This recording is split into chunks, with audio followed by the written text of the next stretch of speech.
Bonsoir, M. Kolavani Praliné. Aujourd'hui, je vous présente Larissa, surnommée Pastèque, chef de projet digital, ainsi que DJ Chinwax.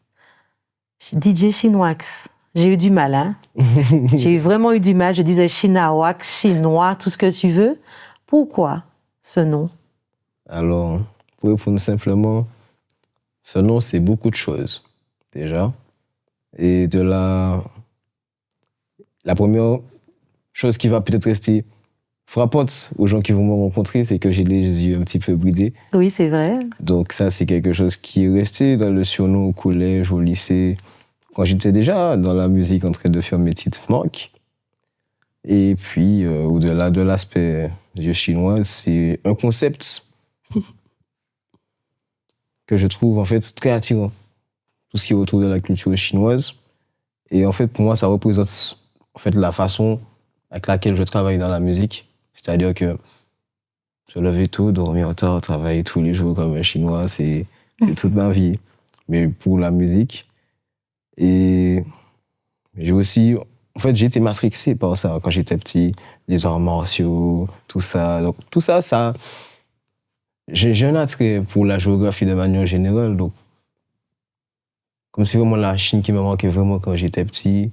Je dis ce nom-là, il est évocateur et il peut dire plein de choses. Et dans son orthographe, il y a l'écriture créole, chinois, oui. W-A, et avec le X. Je pense que ça, c'est vraiment pour le style qu'on est jeune, on fait un style, parce que tous les DJ, il y a des X dedans. Et le X, moi, c'est pour le sale, c'est pour faire les choses qu'il faut faire dans la musique, en mode, on écrase tout. Mais tu es DJ ou tu es chanteur? Alors, je suis, à l'heure actuelle, DJ, compositeur, auteur, interprète, producteur. C'est comme moi. Et peut-être d'autres choses avec le Parce que tu avais fait un son un jour sur ma Vespa. C'était pour le délire? C'était à 2000% pour le délire. C'est le genre de son, ça part d'une pulsion. Oui, je fais un petit peu délirer en mode. Et voilà, ça part de la vidéo du SMA, je vois, il y a une troupe de militaires sur là ou pas en train de chanter. Un truc délire en mode un jour sur ma Vespa, j'allais à Mexico, le voyage était beau, le train faisait chou-chou. Ok. Donc moi, je vois ça, je me dis, hé, c'est oui, j'ai peut-être allé 17 ans, 16 ans, je sais pas. Je suis encore au lycée, ou peut-être je sors du lycée. Et j'ai un ami chanteur à qui j'ai sympathisé au fil de mes années dans la musique et tout. Parce que j'étais vraiment très petit dans le game, Lupin.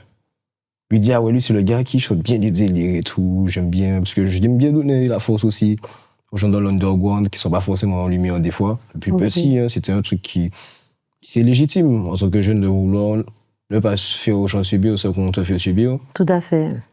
Donc, suivant ce principe, je lui ai dit, bon, oh, ce son-là, vas-y, possibilité.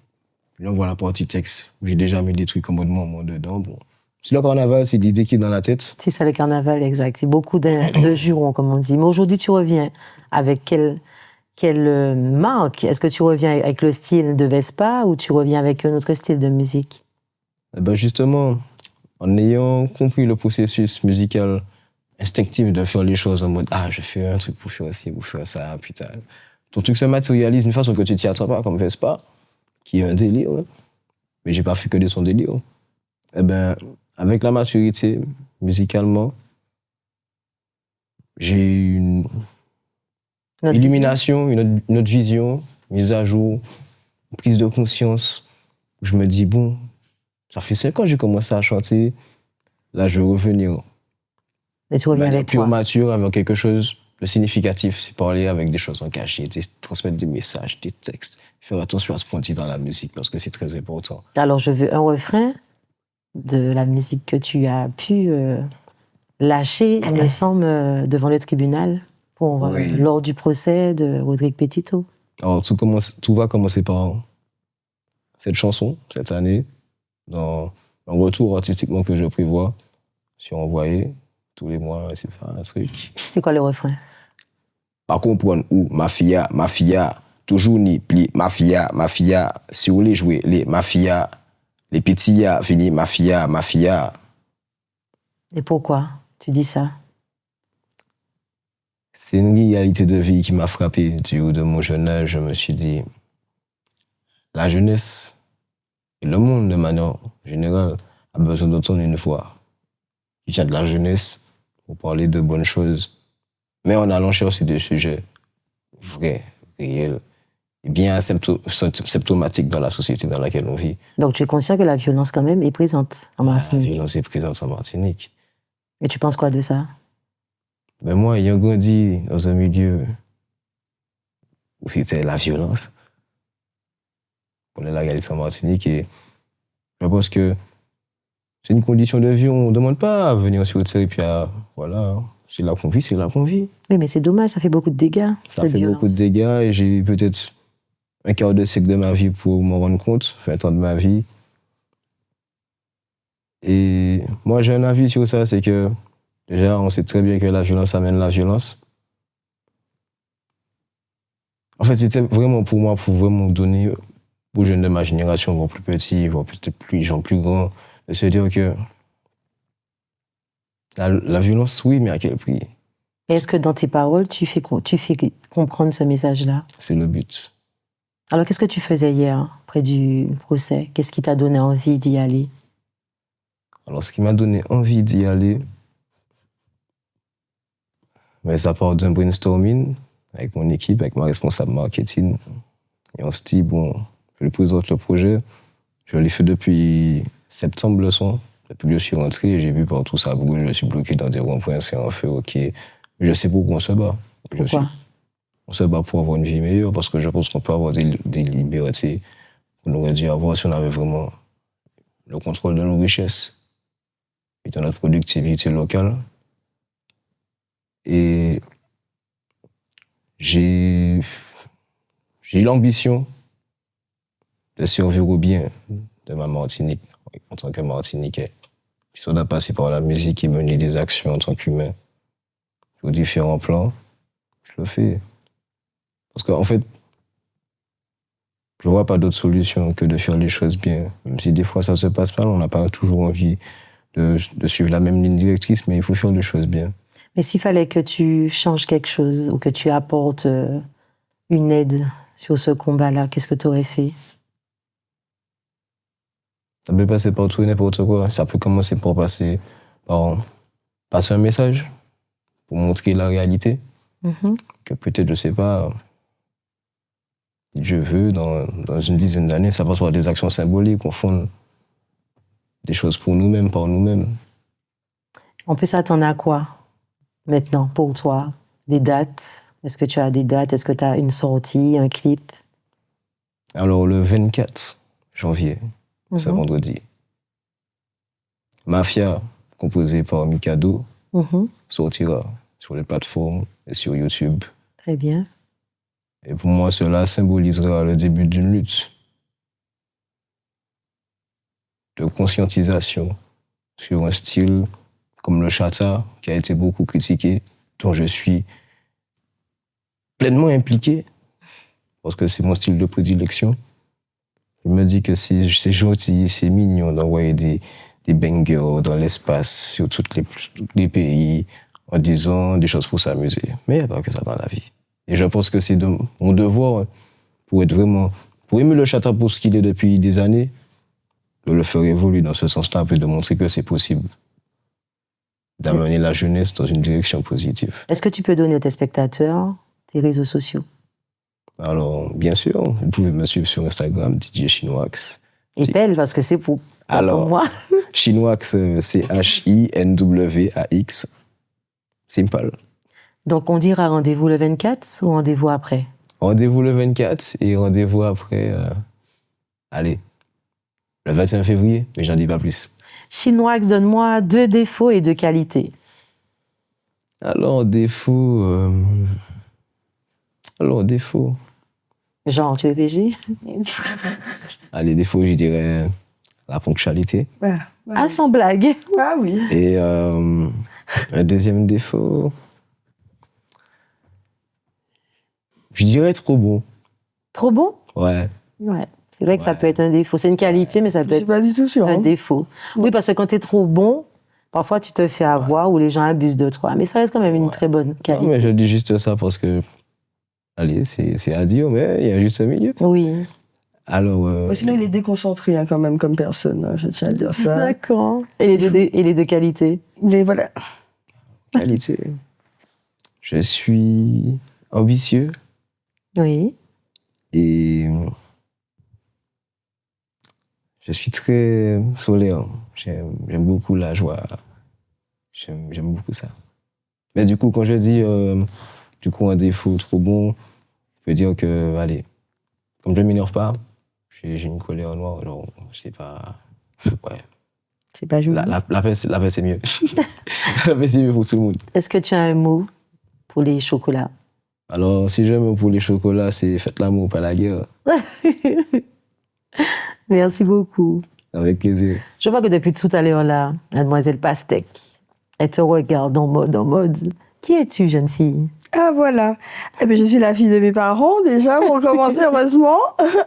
Et puis, je suis responsable marketing et communication de formation. Et aujourd'hui, je suis responsable de la communication et du marketing de Gilles depuis quelques mois. Donc voilà, je l'accompagne sur l'année à venir, sur tous ses projets musicaux. Et donc, je donne l'orientation, la direction artistique que je souhaite pour faire que les projets soient au mieux diffusés. Parce que pour moi, je pense qu'il y a vraiment de la qualité dans ces projets et qui méritent d'être mis en lumière. Donc, je suis à côté de lui pour ça. Mais Donc, qu'est-ce qui t'a donné envie de te lancer dans le digital déjà? Ok.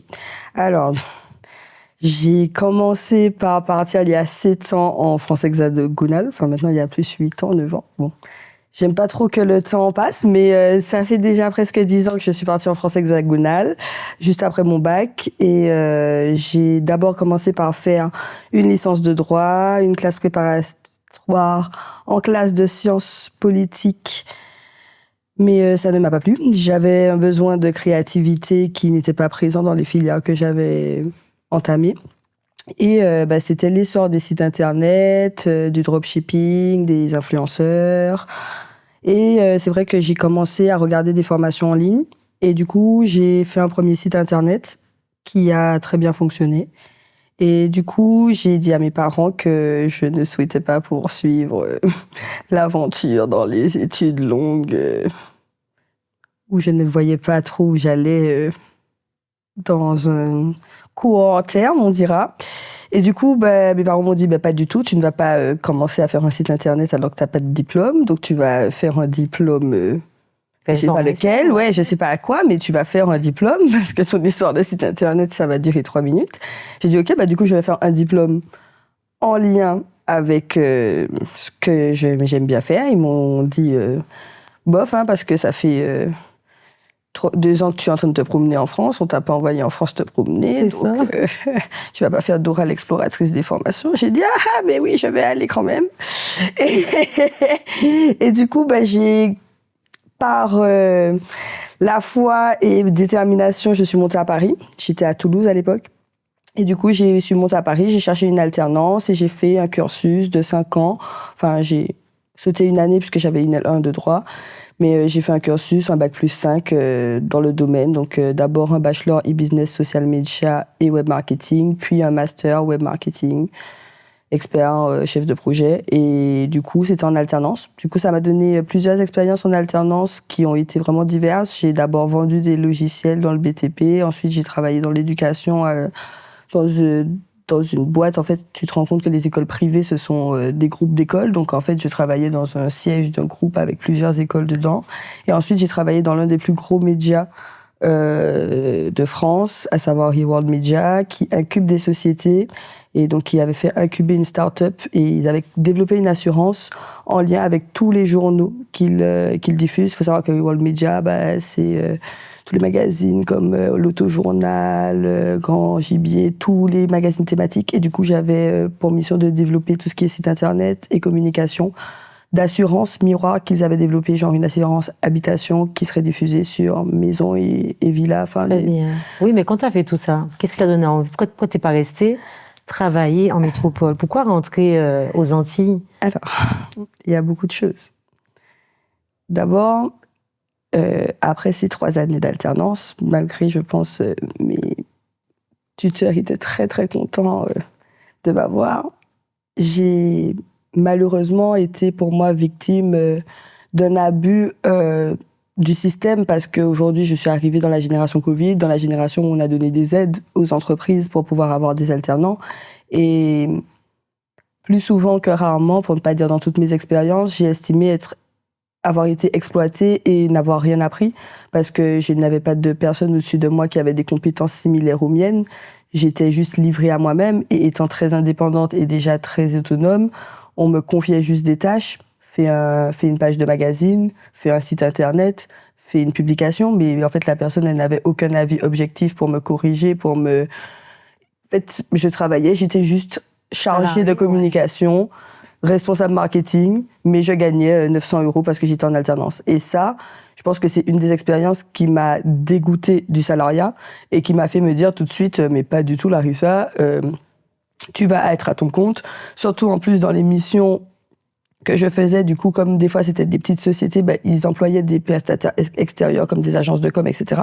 Et quand je regardais les factures que les agences de com faisaient sur des prestations similaires où moi je devais faire les mêmes prestations sur une journée où je gagnais 50 € et eux ils facturaient la journée à 700 €, j'ai dit non, je crois que c'est plus fait pour toi. Oui, mais tu aurais pu monter ta boîte en métropole. Pourquoi monter ta boîte en Martinique? Alors, j'ai quand même été à mon compte pendant mes études. Enfin, j'ai ouvert mon auto-entreprise dans mes dernières années et j'ai fait mon expérience dans le domaine de l'événementiel. À côté de mon alternance, j'ai pas chômé. J'ai intégré une association d'événementiel dès ma 2e année d'études, à savoir Doucine. Et ensuite, je suis passée dans B2S et j'ai aussi travaillé pour Creole Touch. Et ces expériences dans l'événementiel m'ont vraiment poussée à me dire que notre culture, c'est vraiment une pépite. Et aujourd'hui, les Français sont très friands de notre culture.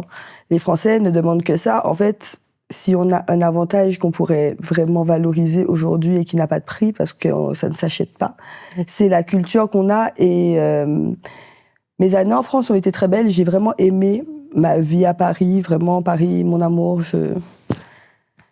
C'est une belle ville, mais ce n'est pas ma vie ici. Je n'étais pas auprès de mes proches. Mes grands-parents sont toujours vivants. Et vraiment, papy, mamie, vous allez regarder cette émission.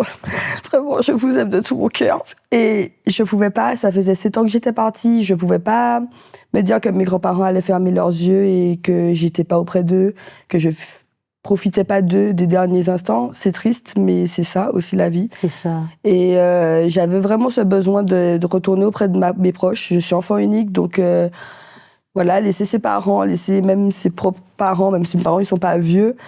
Voilà, j'avais envie de retrouver mes parents après 7 ans. Ok. Et j'avais froid. J'avais froid. À un moment donné, c'est très drôle, cette histoire de froid, mais moi, je suis quelqu'un de solaire, comme mon cousin. J'aime la chaleur, j'aime les bikinis. Franchement, et puis, aussi, sincèrement, en partant en France, j'avais cette croyance que je n'allais pas revenir tout de suite ou que j'allais jamais revenir. Parce que j'avais ce rêve des grands espaces, ce rêve de... Des grandes villes aussi. Oui, voilà, de voyage, de ouh là là, Dubaï. Mais quand je te regarde sur ton style, j'ai vécu en métropole quand même pendant beaucoup d'années, soyons honnêtes. Si c'est pour que tu te penches sur le shopping, c'est vrai que Paris, c'est l'idéal. Comparé à quand tu fais ton shopping en Martinique, soyons honnêtes. Mais non, mais je fais pas de shopping. Mais alors, ça nous fait, ça le fait rire. Parce que du coup, il y a 2 jours, on va partir dans pas longtemps sur la métropole. Et du coup, il y a 2 jours, j'étais excitée comme une puce en lui disant, oui, on part, je vais faire du shopping. Et c'est vrai. Mais en fait, ça fait 7 mois que je suis ici, ça fait 7 mois que j'ai rien acheté. Rien. Oui, parce que tu as une bonne garde-robe. Puis même, on peut se faire livrer. Au-delà de ça. Le prix, la vie est chère. C'est pour ça qu'on est d'accord avec le combat. Oui. Parce que moi, je vais pas aller acheter un crop top là à 25 €. Exact. À Pinky, je suis désolée. Oui. En fait, c'est sûr que la différence, parce qu'on revient sur le combat contre la vie chère. Oui, c'est ça. Vu toutes les années que tu as fait en métropole, lorsque tu reviens ici, on est d'accord que la différence de prix, ne serait-ce que lorsque tu vas faire tes courses pour t'alimenter, tu l'as senti. Mais mon Dieu, je ne peux plus manger.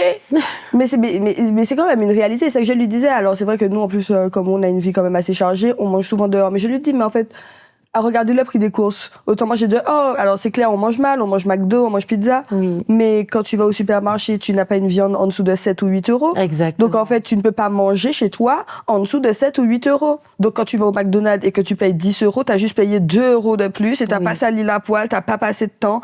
Donc, en fait, ici, même pour avoir une vie saine, si tu n'as pas d'argent, c'est très compliqué. Mais est-ce que tu peux dire que tu vivais quand même mieux en métropole et que tu gagnais mieux ta vie? Oui. Et que tu dépensais moins? Oui. Parce qu'il y a plein de personnes qui veulent quand même dire qu'en métropole, c'est vrai qu'ici, qu'on dépense beaucoup pour manger, mais les loyers, apparemment, sont quand même plus abordables aux Antilles qu'en métropole. Ah non, pas du tout.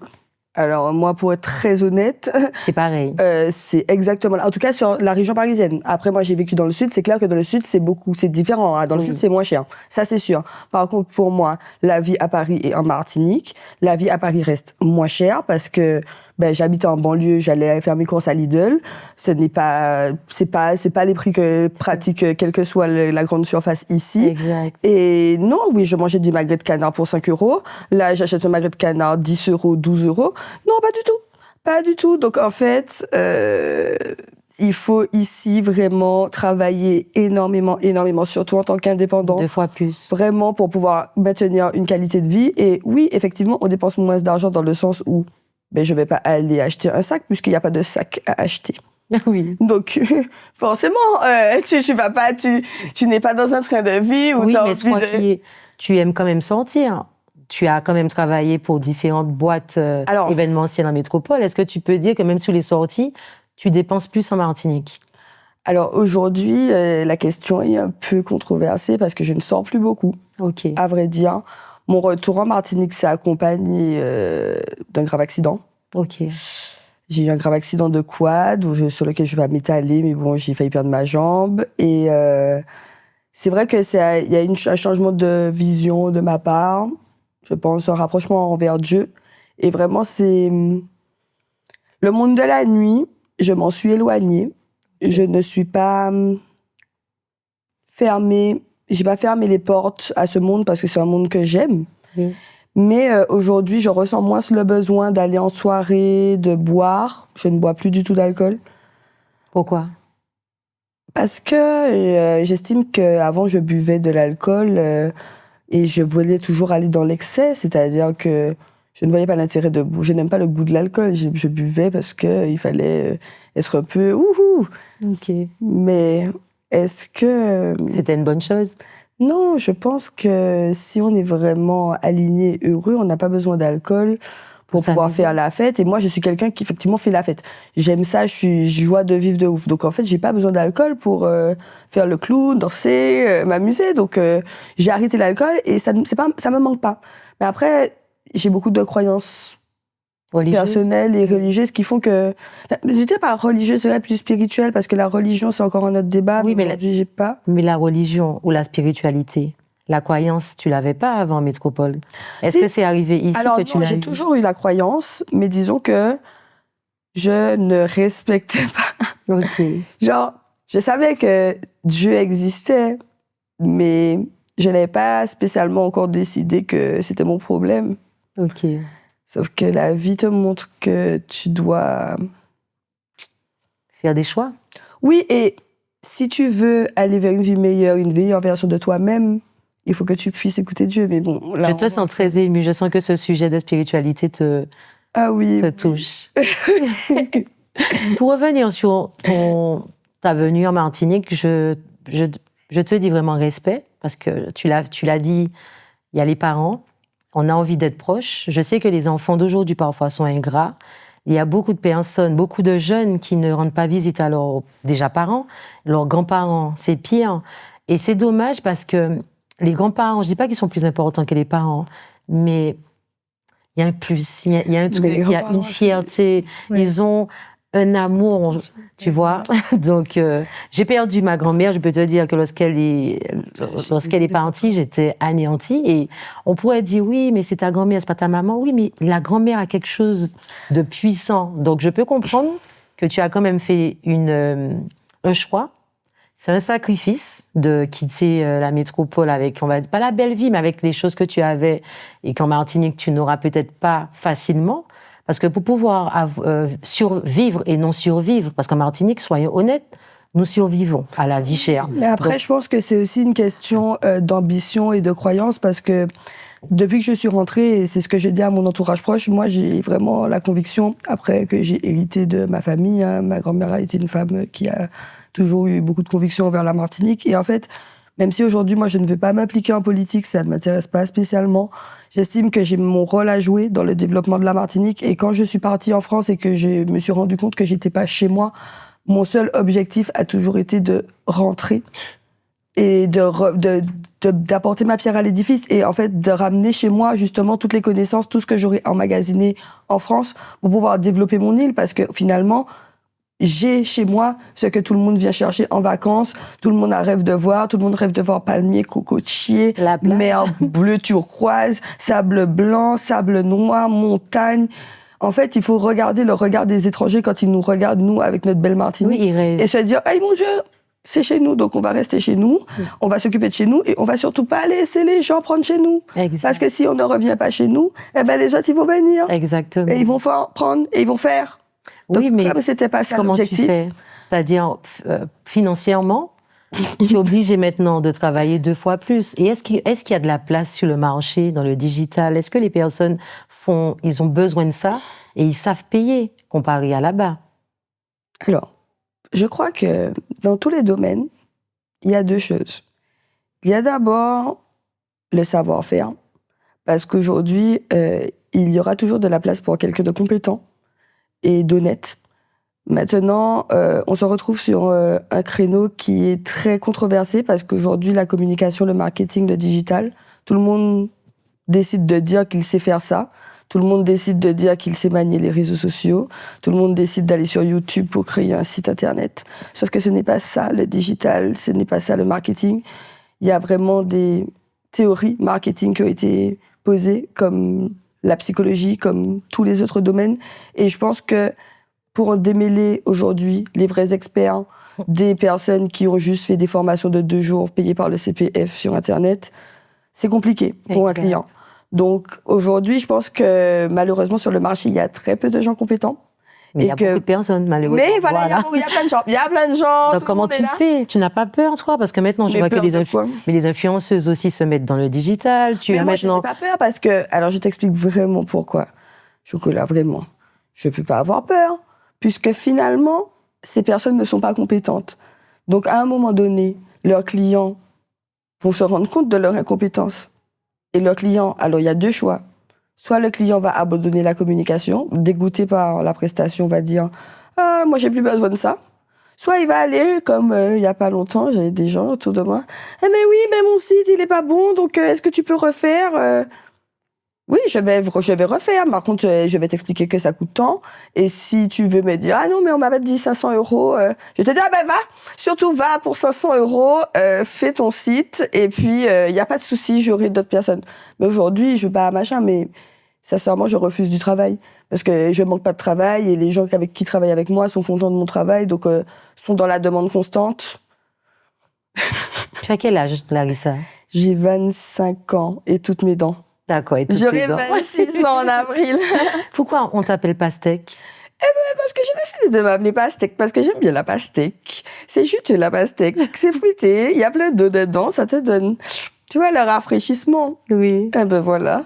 Le matin, après les soirées, j'aime bien manger de la pastèque. Tu vois, quand t'es là, t'as un peu envie de vomir, mais en même temps, tu peux pas manger un truc trop solide, donc tu manges de la pastèque, comme ça t'hydrate.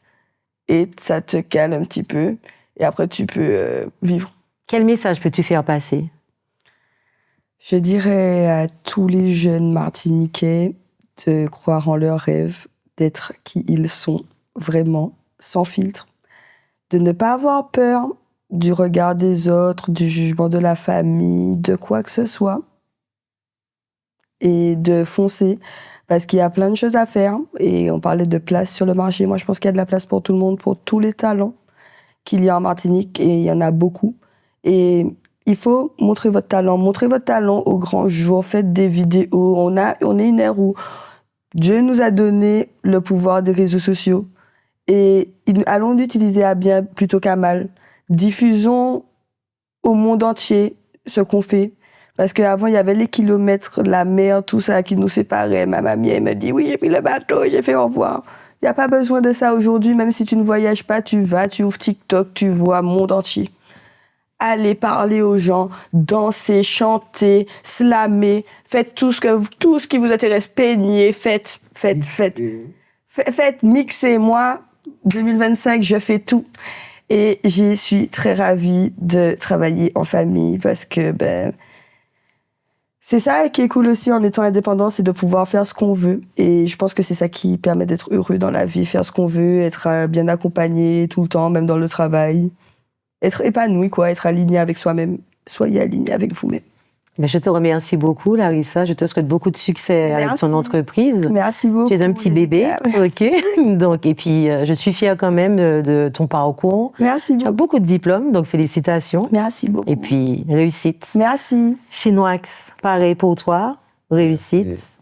Et puis que tu lâches des sons à plein, ok. 1000 milliards. Mes chocolats vanille pralinés, je vous souhaite une excellente soirée. Rendez-vous la semaine prochaine. Bye bye. Merci, bye bye.